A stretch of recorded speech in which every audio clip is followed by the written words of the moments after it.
When it did become time for me to quit the coffee shop, I left a note on a napkin with my number saying to stay in contact and left it for Amanda.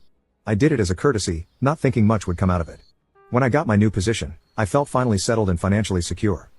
I was able to move to a penthouse after the first 3 months, and my life seemed like it was on rise. Everything that was peaceful in my life turned upside down when Amanda showed up at my doorstep. I saw her on my Ring camera, and I was confused about how she found my address. When I asked her, she told me that she had a friend who lived in the same complex that recognized me. I would later find out this was a lie. It turned out she paid $120 online for a people search and looked me up with my phone number. She told me that very day that she loved me and had been missing me ever since I quit the coffee shop. If I could go back in time and stop myself, I would have. But I ended up confessing having feelings for her even though I didn't. I guess I wanted comfort from being alone in such a big place in a big city, so I took things further with her. I thought we had a beautiful relationship at first.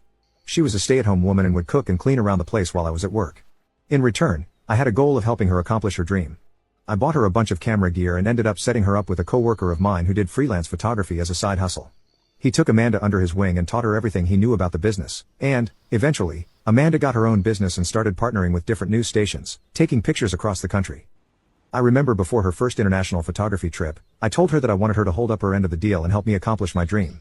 When she came back from her trip, she came back with a ring and proposed to me. Fast forward 11 years later, Amanda and I were living together outside of the city. I had moved jobs because for some odd reason, my coworkers stopped talking to me and I was recommended to be placed at a different location. My boss insisted that it was for my own good and that I had done nothing wrong. I found out later why, because my coworkers were uncomfortable around me because they knew before I did about what Amanda was up to. I didn't know anything, though, so Amanda and I were raising our 2 boys together, and they're the loves of my life. I get to work hybrid from work, and I'm able to work remotely at home most of the time so I can be with my boys. On the other hand, Amanda was always traveling in and out of the country to Thailand, Haiti, Vietnam, and Colombia taking pictures for different news outlets. When I needed help with the kids, my mother-in-law would come over and help out. Me and Amanda's mom didn't have the closest relationship, but we had a mutual respect for each other. We didn't have to necessarily like each other, but we both loved my sons, and she knew I took damn good care of her daughter. So later on, when I opened up my wife's laptop, I knew she was the only person I could trust. I was suspicious of Amanda for a couple of months at this point.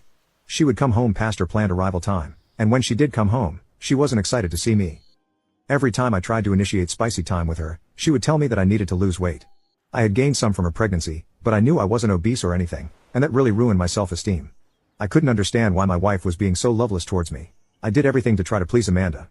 I cooked her favorite meals for when she got back. I made sure she always came home to a clean house and a welcome back gift basket. And worst of all, I started taking Avi Clinic Elite to start putting off the weight. After a while of taking Avi, which actually made me lose weight so rapidly, I started second-guessing myself and realized that I wasn't taking these for the right reasons. My wife wanted me skinny for some reason I couldn't explain, so I decided to do some digging. One night when she came back from her trip to Thailand, I did a bit of ethical hacking to unlock her laptop. Now you can watch the second part by pressing share and more.